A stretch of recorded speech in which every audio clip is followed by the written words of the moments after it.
ကိုကမိုက်မဲတယ်ဆိုရင်မိုက်မဲတဲ့သားသမီးလေးတွေရတတ်တယ်ကိုကမိဘအပေါ်မှာတိတ်ပြီးတော့မကြည့်ဘူးဆိုရင်အဲ့ဒါလိုပဲမိဘအပေါ်မှာတိတ်မကြည့်တဲ့သားသမီးမျိုးရတတ်တယ်ဒါ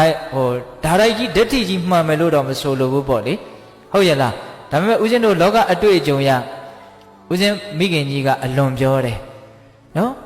ဆိုးရတဲ့သားသမီးများဟာမိဘအပေါ်မှာမကောင်းတဲ့သားသမီးများဟာသူတို့အပေါ်မှာမကောင်းတဲ့သားသမီးမျိုးတွေကြီးရတာကိုသူတော်တော်များများတွေ့ရတယ်တဲ့အဲ့ဒါသူကတော့သူ့ကိုယ်သူအမြဲတမ်းလဲဂုဏ်ယူပြီးတော့ပြောတယ်မိဘရဲ့အပေါ်မှာအင်မတန်ကောင်းတယ်ဦးဇင်းအမေက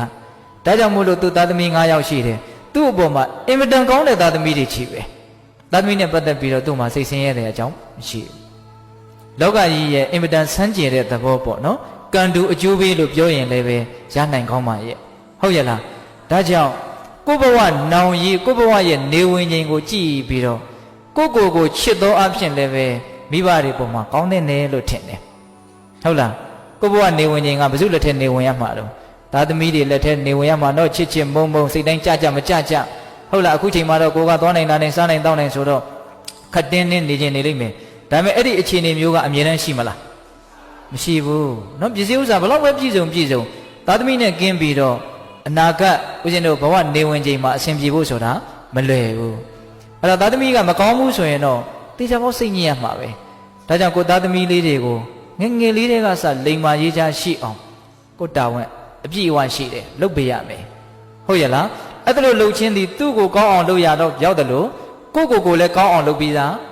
မရောက်ဘူးလားရောက်တယ်ဟုတ်ရဲ့လားအေးအခုတနည်းပြောပြန်ပြီနော်မိဘအပေါ်မှာကောင်းခြင်းသည်မလဲကိုယ့်အပေါ်မှာကောင်းတဲ့သားသမီးမျိုးရနိုင်တယ်မိဘအပေါ်မှာမကောင်းသောအဖြစ်ကိုယ့်အပေါ်မှာမကောင်းတဲ့သားသမီးတွေလည်းရတတ်တယ်ဟိုဦးဇင်းကဒါလေးကိုပြောတော့ဇတ်တော်လေးတစ်ပုဒ်ကိုအမှတ်ရတယ်သိလားဇတ်တော်လေးတစ်ပုဒ်ပြောပြခြင်းနဲ့ဏိကုံးချုပ်နော်ဘာပြောခြင်းလဲဆိုတော့သားဖ2ယောက်ရှိတယ်သားဖ2ယောက်ရှိတယ်ဖေကြီးကသားကိုအင်မတန်ချစ်တယ်အဲ့ဒါနဲ့ငါသားမင်းအိမ်အောင်ပြုတော့အဖေကိုပြုစုလုပ်ကြွေးအောင်မယ်အိမ်အောင်ပြုသေးဘူးပေါ့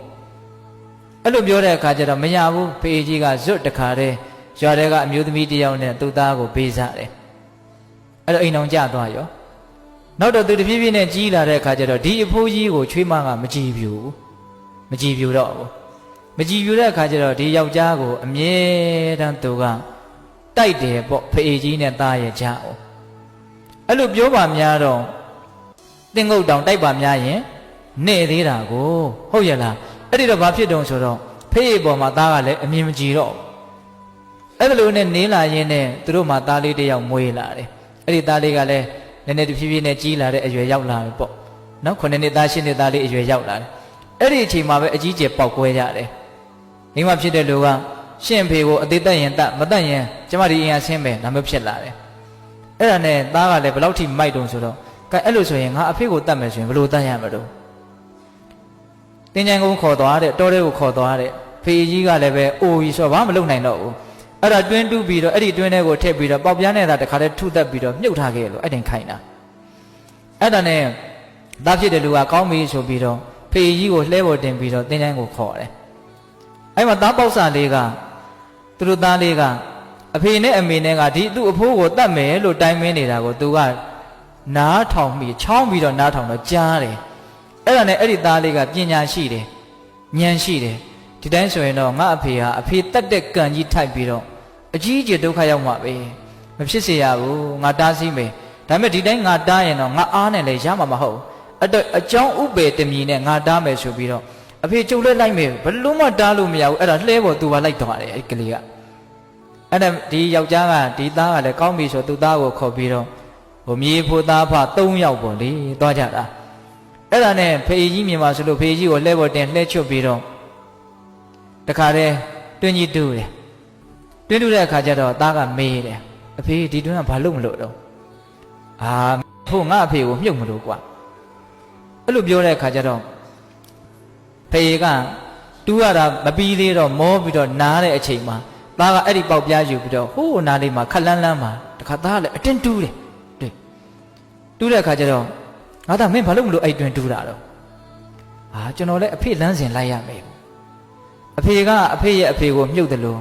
ကျွန်တော်ကလည်းအဖေကိုမြုပ်ဖို့အတွက်ဒီတွင်းကိုတူးတာပိဿရေစဉ်းစားတော့ဟုတ်ရဲ့လားဘာလဲသူ့အဖေမြုပ်ဖို့သူကတူးတယ်လို့သူ့သားကလည်းသူ့ကိုမြုပ်ဖို့တွင်းတူးတာအဲ့ဒီကြမှာသူတော်တော်လန့်သွား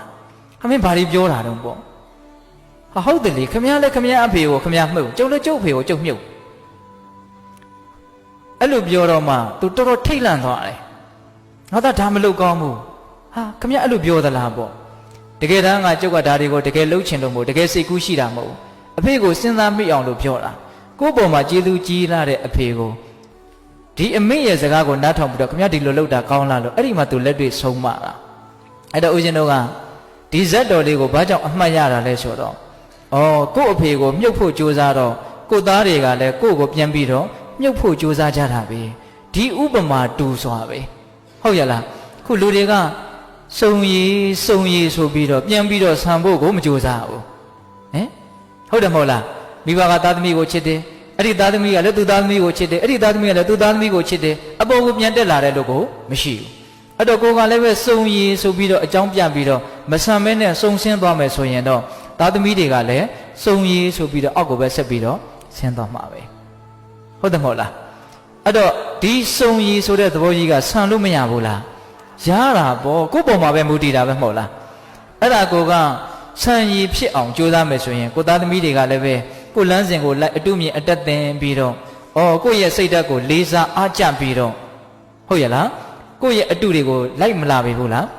လိုက်လာမယ်ကိုကမိဘပေါ်မှာကလန်ကဆန်ဆက်ဆံနေတာတွေကိုကိုသားသမီးတွေကမမြင်မဲနေမလား